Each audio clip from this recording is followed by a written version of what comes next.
Hello, everybody. Hello. I'm Dennis Anderson. Nice to meet everybody. Just like many of you graduating in 2 weeks, 40 years ago, next month, I graduated from Columbia College with a communications degree. Graduation was on a Friday night, and on Monday morning, I started my 38-year journalism career. It was a rewarding career, one that I'm proud of. Being a journalist was my identity. It also shaped my family as we chased my career progression and moved from state to state. Then it all abruptly ended.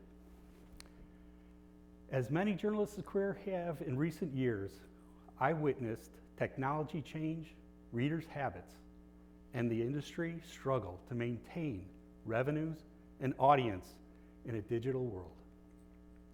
When your career ends, and they all do, what do you do? What experiences and resources do we have to rely on for what comes next? Do we transform who we are and what's most important to you as an individual? Let me tell you about those 38 years and how I found my new passion. Early on, I was a reporter covering local news and a copy editor, writing headlines and designing news pages. But what I enjoyed most was leading newsrooms. I loved working with reporters, determining what their stories were and how they could do a better job and find new sources. I also liked to work with them on their writing, making sure that the writing was clear and more concise. This was important work and engaging work. Journalists are committed to telling stories that have the potential to put a bad guy in prison, change laws to make communities safer, and explain things such as what is a tariff and what does it mean to your pocketbook. I led award-winning coverage of 9/11, tornadoes that destroyed communities, and other natural disasters. Each one of those events left a searing image on my psyche. For a while, I was considered to be an industry leader. I served on the Associated Press Media Editors Board for 11 years. And I was also asked to share my community engagement and leadership and mentoring experience. I was able to talk to industry organizations about this work. The Guardian in London asked me to write about a 7-year community engagement project that I led on Peoria's underserved South Side. Then, the bottom of the business fell out.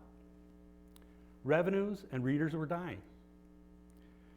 And what was most gut-wrenching to me was playing a role in laying off more than 150 journalists since the start of 2008's recession. I continue to have nightmares about that. 2 years ago, I lost my job as vice president of news for an Illinois media company. When my job was eliminated, I determined I was done with corporate-owned journalism, and maybe it was done with me. The morning of my layoff, my wife was out of town for work. My oldest son was home, and we went out for breakfast and Bloody Marys. A couple of Bloody Marys into our breakfast, and as we talked about the future, I made a declaration. I'm going to become a teacher. That made sense to me then because I had spent 20 years as a big brother, working with 7 boys over the course of those years in towns in Connecticut, Kansas, and Peoria. Come the next week, though, I was already heavy into networking with friends and colleagues, applying for nonprofit communications jobs, and doing freelance writing, editing, and consulting work. A friend of mine at a newspaper that I used to work at asked me to come to a retirement breakfast. I was years away from being able to retire, but I thought it'd be good to see some old friends. Halfway through our breakfast, and in the middle of a conversation about the good old days, I experienced a severe anxiety attack. Twice I had to leave the table. It was the first time in weeks that I realized just how much that job loss was affecting me. Another time, a good friend asked, "What do you do all day?" That nearly knocked me over. But, it made me think, like looking for a job is a full-time work. But then I was thinking, what really should I be doing? That's when I got my substitute teacher license. My first assignment was a 1-month gig at South Elgin High School in School District U46. I loved it. I learned how a variety of students interact in a school and how they take advantage of a substitute sometimes. I learned to figure that out, make sure that able to keep control. That was good. And I saw my first fist fight in decades. I could still see that one sneaker flipping over a bank of hallway lockers. But being a teacher was a lot of fun. I enjoyed it. And I must have been doing something right because teachers started asking me to cover their classes. And I loved it. That's cool. 6 weeks later, I was hired as a full-time building substitute at South Elgin High School. Substitutes can pick any job that they want to do, but a building sub, they're given all their assignments. About 50% of my work that I was given was in the school's transition program. Transition program serves high school graduates up to age 21. These are students who have developmental concerns, but the goal is to prepare them for a job in the community. Transition is exhausting work. You also have to have your head on a swivel, always keeping an eye out for what's happening in the class. There's a lot of constant activity. But I was going home to my wife, talking excitingly about the day. And I was full of energy and stories. I always had stories to tell. One day in transition class, the students picked up stacks of newspapers and brought them to their desk. Then they started tearing these papers into strips, putting their work into large garbage bags. I'm wondering, what the heck is going on here? And as I looked around the classroom, I came to the astonishing reality that I was watching my former career disappear before my eyes. Rip, rip, rip.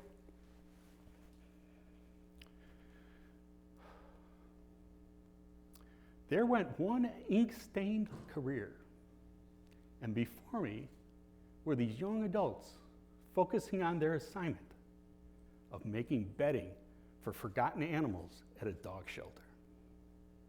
Rip, rip, rip.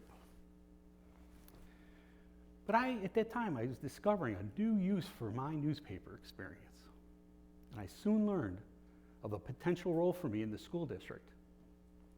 Family and Community Engagement Coordinator for its expanding preschool program. Who knew? I met with the high school principal and told him about my background and the experience that I had.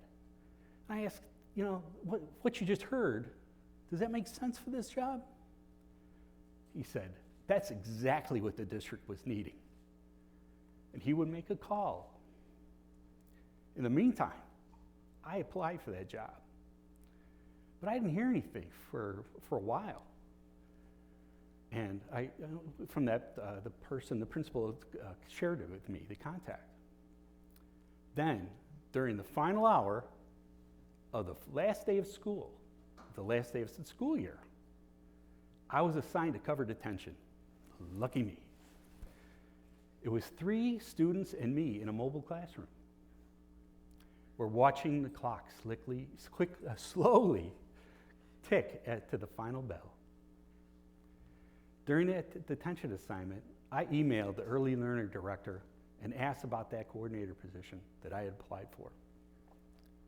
30 minutes later, there's her response in my email. She said she had offered a job to somebody that morning, or that week, but that morning, the candidate turned it down.